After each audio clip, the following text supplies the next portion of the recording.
কোরআনের আলোকে জানতে চাই যে কি ধরনের অপরাধে লিপ্ত হলে এই ধরনের আযাব দেন আল্লাহ রাব্বুল আলামিন। প্রথম কথা হলো যে ভূমিকম্প বা কোনো ডিজাস্টার হলে, কোনো দুর্যোগ, প্রাকৃতিক কোনো দুর্যোগ হলেই যে সেটা আল্লাহর আযাব হিসাবেই সবসময় আমাকে ট্রিট করতে হবে, ধরতে হবে, এটা জরুরি বা আবশ্যক না। আমাদের বেশিরভাগ মানুষেরই চিন্তাধারা হলো যে কোনো অসুবিধা আসলেই সেটাকে আল্লাহর আযাব হিসেবে আমরা চূড়ান্তভাবে নিরূপণ করি। কোনটা আল্লাহর আযাব, কোনটা আল্লাহর আযাব না, এটা নবী রাসূলরা থাকলে তারা নিরূপণ করতে পারে। যে কোনো বিপদ আপদ, যে কোনো মুসিবত আল্লাহর পক্ষ থেকে পরীক্ষা হতে পারে, আবার আযাব হতেও পারে। এখন কোনটা আযাব, কোনটা আল্লাহর পক্ষ থেকে পরীক্ষা, কোনটা আল্লাহ কি জন্য করেছেন সেটা তো আমি জানি না। আমি কিভাবে নিরূপণ করব? একজন মানুষের জীবনে বিপদ এসেছে, কোন একটা বিপদ এসেছে, হতে পারে তার এই বিপদটা তার মর্যাদা বৃদ্ধি করবার কারণ, হতে পারে তার এই বিপদটা পরীক্ষা স্বরূপ, হতে পারে তার এই বিপদটা তার কোনো পাপের ফসল। কিন্তু আমি বলে দিতে পারি না চূড়ান্তভাবে যে এটা পাপের ফসল অবশ্যই। এই জিনিসটা আমাদের মাথায় রাখতে হবে। অনেক সময় দেখা যায় সমাজে একজন মানুষ বিপদে পড়ছে, তখন আমরা ধরে নিই যে নিশ্চয়ই কোনো খারাপ কাজ করছে, নাহলে বিপদ হলো কেন। অথচ খারাপ কাজ করলেই শুধু কি হয় না, বিপদ হয় না। এই জন্য এটা একটা মৌলিক বিষয় আমাদের মাথায় রাখতে হবে। দ্বিতীয় কথা হলো, ভূমিকম্প পৃথিবীর সেই প্রাচীন কাল থেকে, শুরু থেকেই নানা সময় হয়েছে। কোরআনে কারিমে একটা সূরা আছে, সূরা জিলজাল, নাম হলো ভূমিকম্প। সূরার নামই হলো ভূমিকম্প। সৃষ্টি জগৎ যে ধ্বংস হয়ে যাবে মহাপ্রলয়ের মাধ্যমে, যেটাকে কোরআনে বিভিন্ন জায়গায় আস-সাআহ বলা হয়েছে, সেই মহাপ্রলয় বা বিশেষ মুহূর্ত, যেটা সৃষ্টি জগতের ধ্বংসের মুহূর্ত, সেই মুহূর্ত শুরু হবে যে সমস্ত বিষয় দিয়ে, এর মধ্যে একটা হলো ভূমিকম্প। কিয়ামতের বড় যে 10টি আলামত আছে, এর মধ্যে একটা আইটেম হলো ভূমিধস। একটা পূর্বে, একটা পশ্চিমে মহা বড় ধরনের ভূমিধস হবে। আবু হুরায়রা রাদিয়াল্লাহু তাআলা একটা রেওয়ায়েত আছে, যে রেওয়ায়েত থেকে বোঝা যায় কিয়ামতের আগে এমন ভূমিকম্প হবে যে পৃথিবীতে মানুষের থাকার মাথা গোঁজাবার আবার কোনো জায়গা, কোনো ঘর খুঁজে পাবে না, সব পড়ে শেষ হবে, অর্থাৎ সিস্টেম ভেঙে পড়বে। তো ভূমিকম্পের বিভিন্ন রূপ আছে, তবে কিয়ামতের কাছাকাছি সময়ে হাদিসে আসছে ওয়াতাকফিরুজ জিলজাল, ভূমিকম্পের পরিমাণ কিয়ামতের কাছাকাছি আসলে পরিমাণে বাড়বে, মাত্রা বাড়বে। এর বৈজ্ঞানিক বিভিন্ন ব্যাখ্যা আছে, কেন হয়, কি জন্য হয়। এই ব্যাখ্যারও গোড়ার ব্যাখ্যা বা এই ব্যাখ্যারও পেছনের কথা হলো যে আল্লাহ রাব্বুল আলামিনের ফায়সালা এটি হবে। যেমন এই যে অনেক বেশি ভূমিকম্পের পরিমাণ বেড়ে যাবে, এটা রাসূল সাল্লাল্লাহু আলাইহি ওয়াসাল্লাম বলেছেন ১৫০০ বছর আগে। তখন তো পৃথিবীতে এত ভূমিকম্প ছিল না। এখন আস্তে আস্তে দিন দিন যে বাড়ছে, ওনার কথা তো খাটছে। এখন হয়তো অনেক বৈজ্ঞানিক গবেষণা, বৈজ্ঞানিক অনেক সূত্র আমরা আবিষ্কার করতেছি। হ্যাঁ, প্লেটের পরিবর্তনের কারণে, এটা সেটার কারণে আমরা বলতে পারছি যে ভূমিকম্প হচ্ছে। কিন্তু নবী সাল্লাল্লাহু আলাইহি ওয়াসাল্লাম যখন বলেছেন, তার কাছে কোনো বৈজ্ঞানিক গবেষণার কোনো ফলাফল ছিল না, কিন্তু সেটা খাটছে অক্ষরে অক্ষরে। তাহলে বোঝা গেল যে বৈজ্ঞানিক ব্যাখ্যা, গবেষণা থাকতে পারে, সেগুলো সত্য হোক, কোনো অসুবিধা নেই, সত্য হতে পারে, সত্য। এরপরও এর চেয়ে মহাসত্য হলো এটা আল্লাহর ফয়সালা, এটা আল্লাহর ফয়সালা, এবং সেজন্য হচ্ছে। বৈজ্ঞানিক যোগ বিয়োগ ব্যর্থ হয়ে যেতে পারে, ভুল প্রমাণ হয়ে যেতে পারে, আল্লাহর ফয়সালা ভুল হওয়ার কোনো সুযোগ নাই। এই জন্যই তো দেখা যায়, এই যে কোভিড-19 সময় আমরা দেখেছি অনেকে পরিপূর্ণ নিরাপদ জায়গায় ছিলেন, আবার কোভিডে আক্রান্ত হয়ে গেছে। আরেকজন সারাক্ষণ কোভিডের রোগীর কাছে ছিলেন, তার কিছুই হয় নাই। তাহলে বৈজ্ঞানিক যুক্তিতে একজন লোক সেফ ছিল, সে তো ভালো থাকার কথা, কিন্তু ভালো থাকে না, তাই না? এই জন্য আল্লাহ রাব্বুল আলামিন কি চাচ্ছেন সেটাই বড় জিনিস। আমরা বিভিন্ন কারণ আবিষ্কার করতে পারি, ডেফিনেটলি সে কারণ আবিষ্কার করব, সতর্ক থাকবো, বোঝার চেষ্টা করব, এগুলো কোনো সাথে কোন হাদিসের কন্ট্রাডিক্টরি নেই। কিন্তু বিশ্বাসের জায়গা হবে সেটাই যেটা আল্লাহ তাআলা ফয়সালা করে রেখেছেন। এই জন্য ভূমিকম্পের এই সমস্ত পরিস্থিতিগুলো আল্লাহ তাআলার আয়াত, আল্লাহর নিদর্শন সমূহ বলতে পারি। আল্লাহ তাআলা কোরআনে কারিমে বলেছেন যে আল্লাহ তাআলা যে নিদর্শন নাজিল করেন, সেই নিদর্শনটা মানুষকে সতর্ক করবার জন্য নাজিল করেন। অতএব আমাদেরকে সতর্ক হতে হবে, এবং এই সমস্ত ভূমিকম্প আমাদেরকে সতর্ক করে যে আমরা যে কোনো মুহূর্তে দুনিয়া থেকে চলে যেতে পারি। বিধায় আমাকে প্রস্তুত থাকতে হবে সবসময়, তওবা, ইস্তেগফার, আল্লাহর দিকে রুজু হওয়ার জন্য কোনো অপেক্ষা নয়। এখনই এই মুহূর্তে আমার তওবা করে ফেলতে হবে, হতে পারে এর পরের মুহূর্তে আমি আর সুযোগ পাবো না।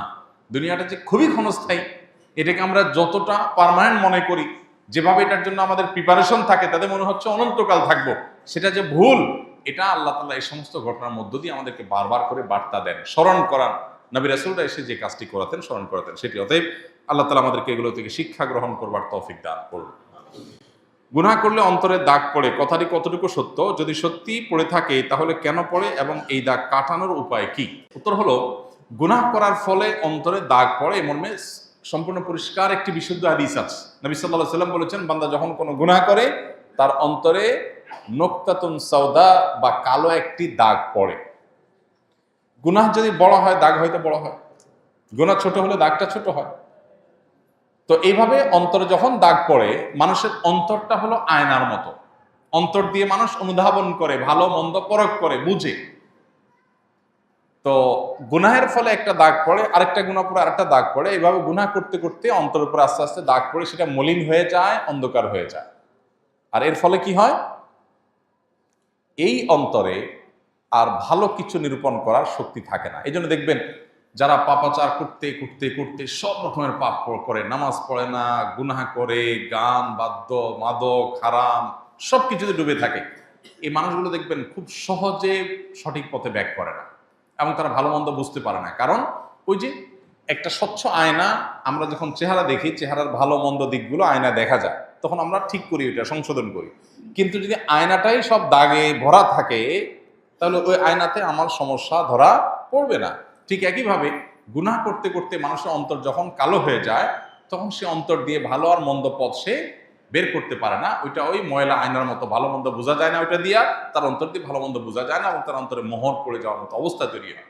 এখন প্রশ্ন হলো, এই অন্তরের কালো দাগ দূর করবার উপায় কি? উত্তর হলো, এই অন্তরের কালো দাগ দূর করবার উপায় হলো তওবা। এর উপায় কি? তওবা। বান্দা যখন কোনো গুনাহ করে, দাগ পড়ে, এই দাগ মোছার উপায়টা কি? ডিলেট করার উপায়টা কি? এটা ডিলেট করার জন্য রিমুভার হলো তওবা। বান্দা যখন খাঁটি অন্তরে লজ্জিত অনুতপ্ত হয়ে নিজেকে ভৎসনা করে আর এই গুনাহ এই পাপ সে আর করবে না এই মর্মে সংকল্প করে, তখন তার অন্তরের দাগটা আল্লাহ মুছে দেন। আত্তাইবু মিনাজ যামবি কামাল্লা যামবালা। গুনাহ করার পর যখন তওবা করে মানুষ ফিরে আসে, তখন যে গুনাহ হওয়ার কারণে যে সমস্যা হয়েছে সেটা একদম মুছে সাফ হয়ে যায়, কেমন যেন সে গুনাহই করেনি।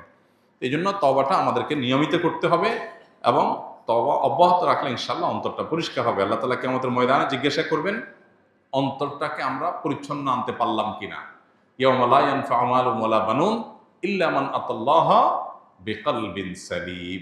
আল্লাহর কাছে যে একটা ফ্রেশ অন্তর নিয়ে যেতে পারবে, সে কিয়ামতের দিন মুক্তি পাবে, আর না হলে মুক্তি পাবে না। এই জন্য অন্তরকে ফ্রেশ করার জন্য গুনাহ হলে সাথে সাথে তওবার রিমুভার দিয়ে মুছে ফেলতে হবে। অনবরত তওবা করে নতুন সংকল্প করে পরিবর্তিত হতে হবে। এই যে ভূমিকম্প গেল, একটা অ্যালার্মিং একটা বিষয়, একটা বার্তা, আমি এখনই শেষ হয়ে যেতে পারতাম, বাট আল্লাহ আমাকে সুযোগ দিয়েছেন, তাহলে আমি তওবা করি যে আল্লাহ আমি আর আপনার অবাধ্য হব না, নাফরমানি যাব না, হারামে যাব না।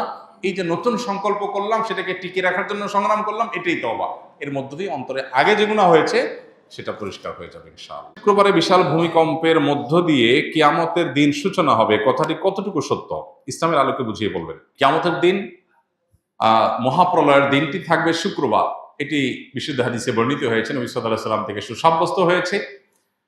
শুক্রবারের ফজিলত সংক্রান্ত একটা হাদিসে জুমার দিনে কি কি হয়েছে এবং কি কি হবে সেগুলো বলতে গিয়ে একটা পর্যায়ে এদিনেই কিয়ামত প্রতিষ্ঠিত হবে বা মহাপ্রলয় হবে, যখন সৃষ্টি জগতের সব কিছুকে আল্লাহ তাআলা ধ্বংস করবেন, আবার পুনরায় মানুষকে, প্রাণী জগৎকে আবার সৃষ্টি করে সবার হিসাব নিকাশের মুখোমুখি করবেন, হাসর কায়েম হবে।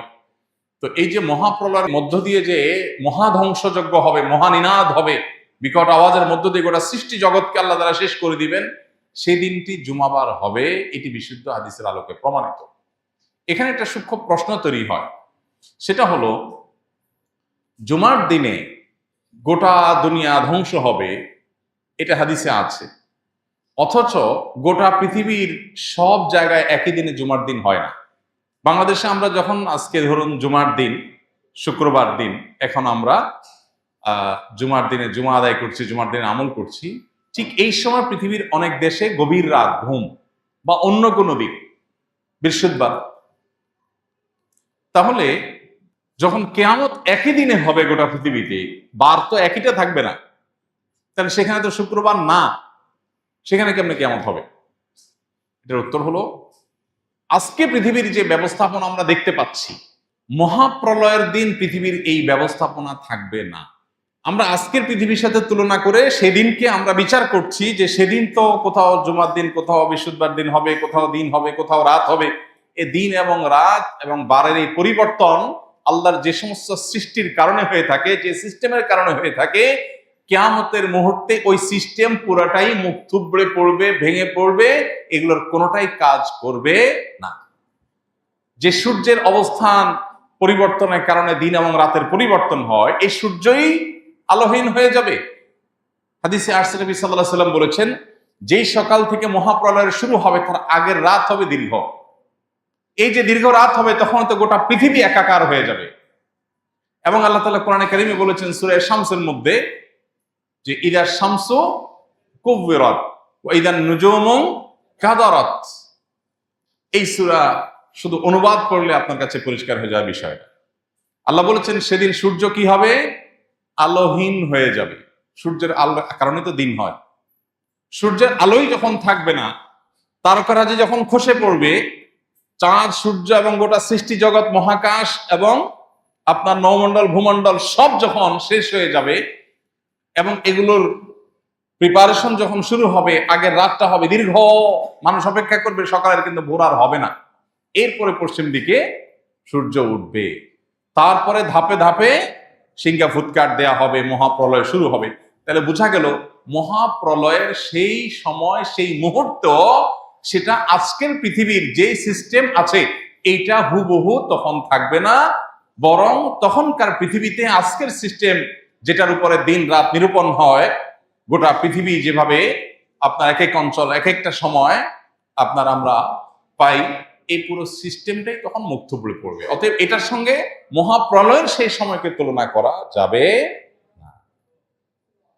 আর সবচেয়ে বড় বিষয় হলো, যখন কোনো হাদিস বিশুদ্ধভাবে প্রমাণিত হয়, তখন সে হাদিস যদি আমাদের কোনো কারণে বুঝে নাও আসে, তো আল্লাহ তাআলা ভালো জানেন কিভাবে এটা হবে, কিন্তু হবে এটুকু নিশ্চিত। আমার বুঝে নাও আসতে পারে, না আসলেও আমার ঈমানের জায়গা হলো যে হাদিসে নবী সাল্লাল্লাহু আলাইহি ওয়াসাল্লাম বলেছে এটা হবে, তাহলে হবে। অনেক কিছুই তো আমাদের বুঝে আসে না। 1450 বছর আগে নবী সাল্লাল্লাহু আলাইহি ওয়াসাল্লাম অনেক কিছু বলেছেন যেটা আমাদের বুঝে আসে না। কোরআনে আল্লাহ তাআলা বলেছেন যে ওয়াল বিগালা ওয়াল হামিরা লিতারকাবুহা ওয়া জিনা। একটা পর্যায়ে আল্লাহ তাআলা বলেছেন ওয়া ইয়াখলুকু মা লা তা'লামুন। আর এই যে গাদা খচ্চর যেগুলো তোমরা বাহন হিসাবে এগুলোকে গ্রহণ করছো, এগুলো দিয়ে তোমরা চলাফেরা করছো। দেখুন তখনকার পৃথিবীতে গাদা খচ্চর ওট ঘোড়া এই তো, এছাড়া তার বাহন ছিল না, এগুলো দিয়ে মানুষ চলতো, নৌকা দিয়ে মানুষ চলতো। আল্লাহ বলছেন বাহন হিসাবে আরো অনেক বাহন সৃষ্টি হবে যেটা তোমরা জানো না।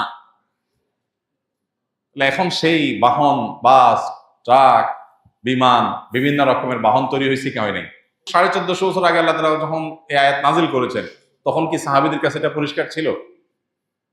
তারা তো দেখছেন যে ঘোড়া, গাদা, খচ্চর, ওট, এই তো নৌকা, এগুলোতে তো মানুষ চড়ে, এগুলোই তো বাহন। আল্লাহ বলছেন ওয়ায়াখলুকু মা লা তা'লামুন, আরো অনেক বাহন তৈরি হবে, আল্লাহ সৃষ্টি করবেন। মানুষের মাথায় সেই বুদ্ধি, বিবেচনা, জ্ঞান দিয়ে পৃথিবীতে বহু বাহন আরো হবে যা তোমরা এখন জানো না। এরকম কোরআনের বহু বিষয় যখন নাজিল হয়েছে তখন বুঝে আসে নাই।